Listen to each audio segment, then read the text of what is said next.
طرق قيس اليعقوبي مدرب المنتخب التونسي جرس الإنذار مطالباً بتدخل الدولة لإنقاذ المنتخب الأول، مؤكداً أن الأصداء القادمة من معسكر نسور قرطاجة لا تشجع مزدوجي الجنسية على القدوم، على عكس ما يقع في المغرب والجزائر.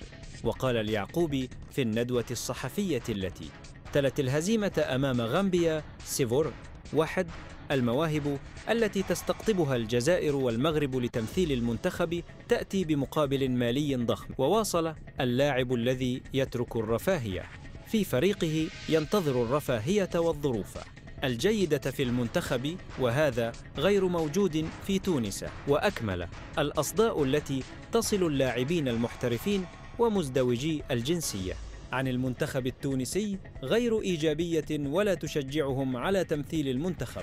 واختتم: كما أن المسؤولين على وعي بهذا